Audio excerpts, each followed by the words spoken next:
Good morning, noon, evening or night, depending when you're watching this video. My name is Legend and welcome back to World of Tanks and the Look Back At series, where today we take a look back at Neon Dash, the game mode that has long been awaited for, being 2 years announced before actually being released. It is also a wacky April Fool's type of game mode that we haven't seen. Well, okay, we have Winter Raid, but that one has more elements we already know now from abilities and mechanics that are apparent in the more reoccurring game modes and tank lines. No, this feels different. A fun one-off so far, parkour race with traps, obstacles and wild physics. So let's dive deeper on what this game mode was meant to be. Now, including the element of 30 players that can also shoot and ram each other while also racing to be the first across the finish line, makes this truly a chaotic game mode. You could still boost and shield up to avoid or evade the madness, but you always needed to pay close attention to your surroundings, especially at the first stages of the race when everyone is clumped together. I think this is both fun and frustrating. Well, that's pretty much the entirety of World of Tanks in a nutshell, right? But I would rather like that there might be a separation between the racing and the derbying elements. I mean, we got some EBR racing, which kind of died off now, and well, I actually cannot really use or participate in. Thanks Wargaming for not allowing mods that aren't from the mod hub to work with my game client.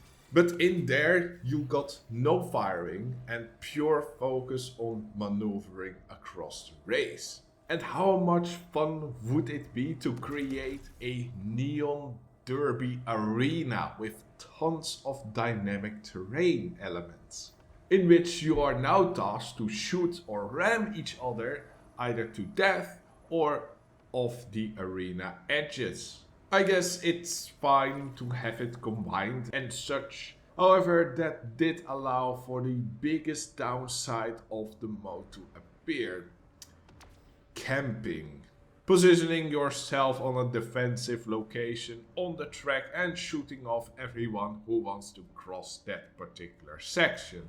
This was especially notorious with the smaller section halfway through the track. Combine the ease of getting shot off with the fact that the checkpoint was just right after that section, and every time you fall off you go all the way back to the first checkpoint, losing you a lot of time to get back. Sure, again, you got your boost and shield, who do have the relative quick cooldown of 10 seconds. But that's not enough to cross that section fully safe in one go. Especially when there are multiple campers who collude together to hold everyone back. The map or track is mostly quite the fun experience with those wacky moving parts. At least you do have some checkpoints in which you can emergency teleport to with the J key. Well, I honestly didn't know that. Never used it or got into a situation where I thought, oh, I am stuck right now for a long period of time. But with those checkpoints, the race doesn't feel like a drag and you can still make progress. Now let's rate all of the obstacles themselves and see how they add up to the entirety of the track. Oscillating blocks. Pretty fun. You can overcome it with some ease if you time the oscillation correctly, but there is surprisingly a lot to take into account if you make it or not. How much countdown is there left and how fast your tank will accelerate? Are there any other tanks from the start that can block your path? A great obstacle to start, 5 out of 5. Oscillating floors. Again, your timing depends how easy it is to go through. Now, not only can you be blocked by a wall at the front, if you go in too fast when it's going down the other side, you can actually fall off that side. So it's already a bit harder, even though it is very similar to the first obstacle. It's a great level up, 5 out of 5. Right away moving platform. Now here it's starting to get more tricky. If you now don't time it correctly, you have no way across. With the first two you might have guessed incorrectly, but with enough experience you can always find a path through. There's always a certain line you can take in order to cross that obstacle. But here you can get too late and then you have to wait an agonizing amount of time while others are cruising away. Or even worse, others next to you are trying to push you off or fire you off the track.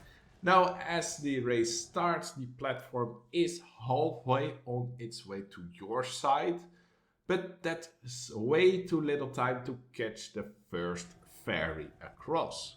This means that you only get it first on the second cycle across. However, the fastest tanks can reach the edge when the platform is just halfway to the other side, meaning that you still need to wait. And if you are then too late, you will have to wait as well. There is just a small window of just 5 seconds before it takes a whopping 12 seconds to get the next cycle and enter the platform again for 5 seconds. Not necessarily a huge problem in this setting, but unfortunately removes quite some skill. 2 out of 5. The cliff walls seem similar, but at least you got 2 routes to choose from still getting your timing correct. But the time that you cannot cross is at most 5 seconds this time. And the walls move simultaneously in different directions, so there is also almost 5 seconds that you can cross the entire obstacle in one go. That does mean, however, that you need to drive closer to the edge, which has the higher risk to be pushed or shoved off.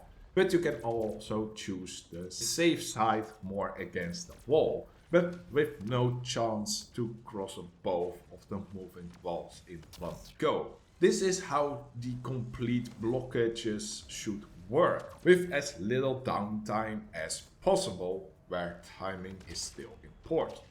5 out of 5. Trap floors. For 6 seconds you can cross this platform, after which the trapdoor goes off and turns into an impassable cliff for 4 seconds.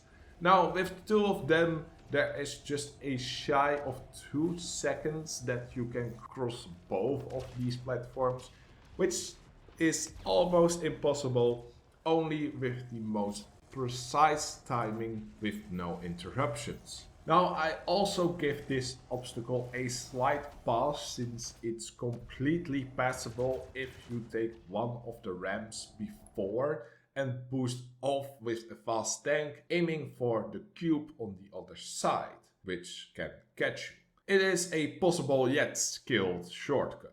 4 out of 5. Sideways moving platform.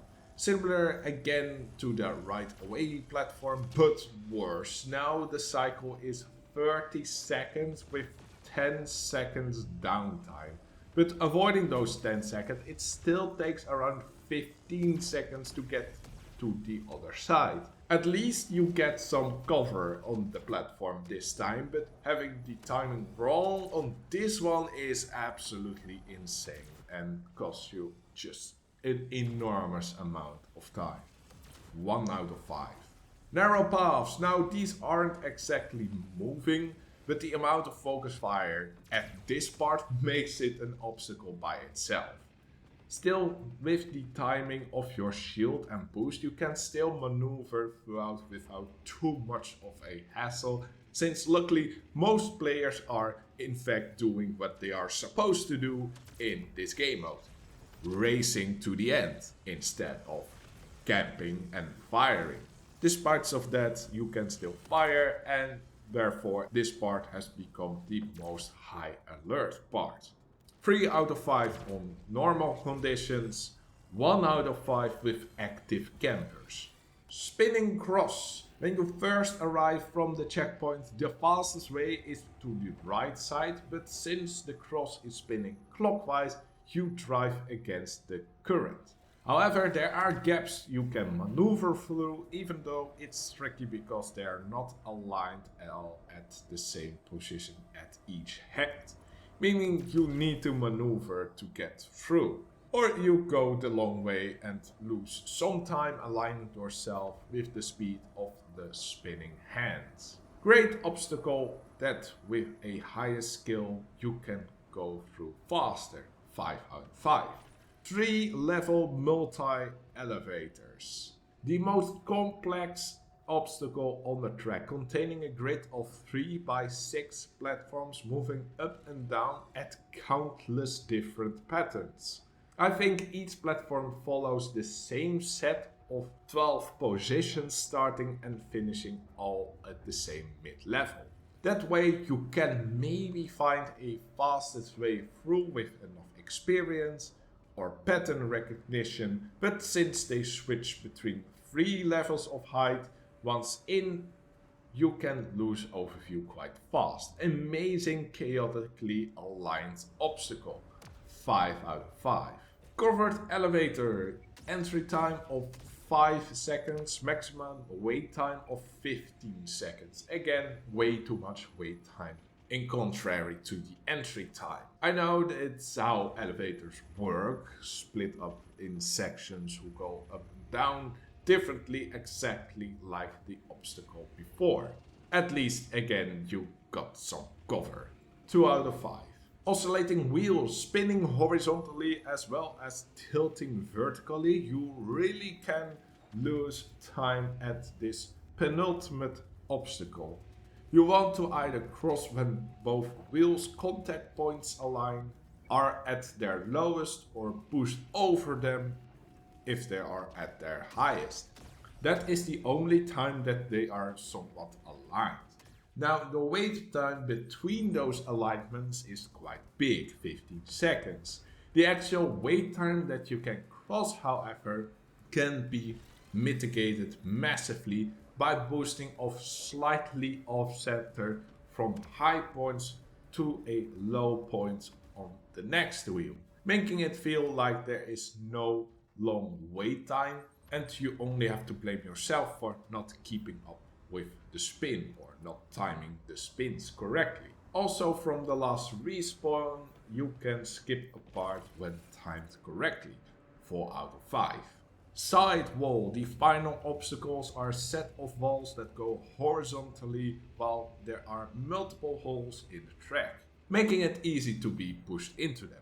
However, there are again gaps in the walls and there are 4 wall lineups repeating in a way that the gaps now actually align, so you move up bit by bit and always line yourself up through one of the gaps. For faster vehicles it's quite easy, you can boost pretty much halfway across and you find the gap somewhere behind, or the gap starts early and you boost from the middle part onwards to skip the final few walls. But it makes it at least possible for slower vehicles. 3 out of 5.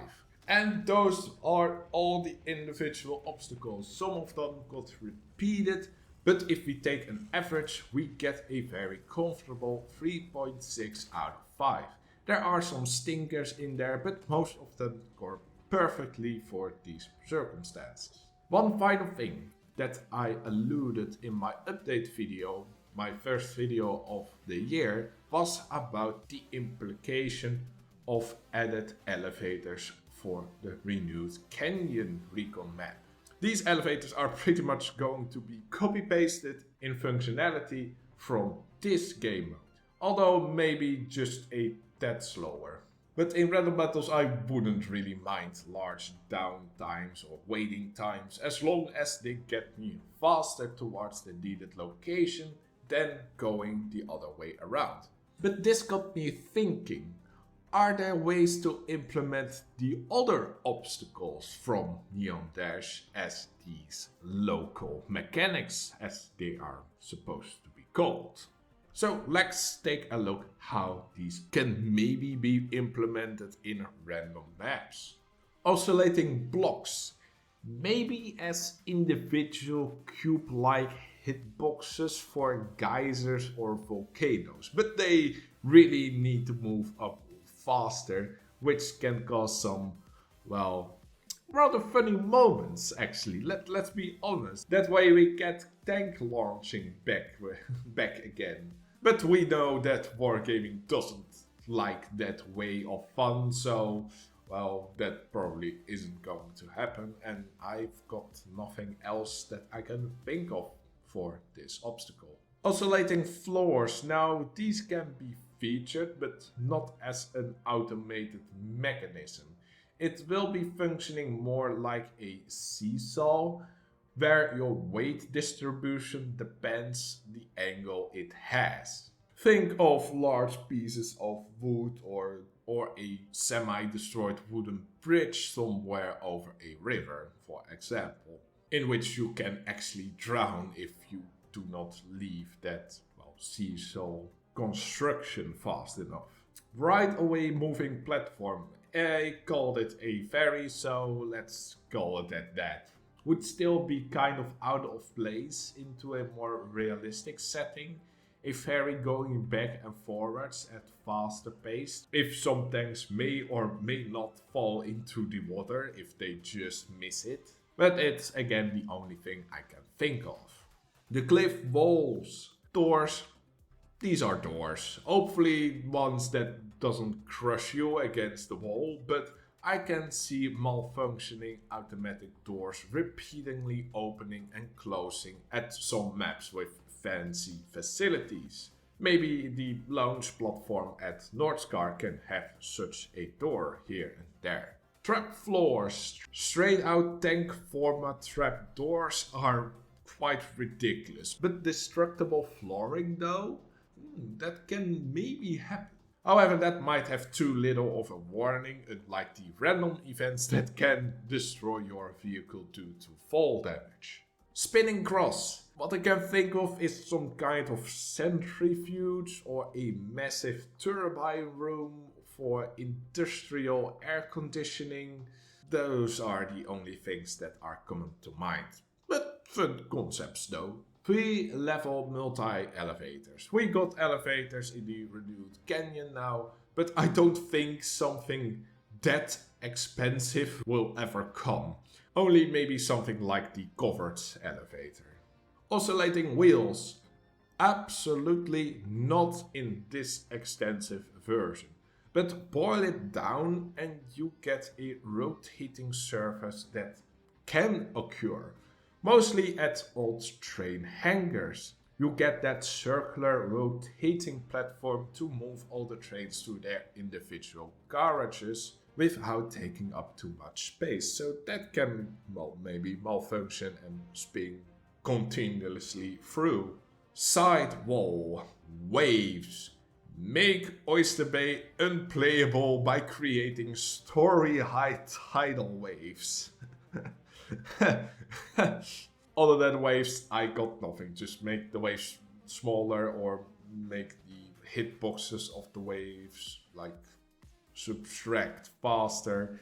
That way you get moved a tiny bit by these waves, but not that much. So we got a pretty interesting set of local mechanics that we might see developed if the elevator at Canyon is accepted and well balanced.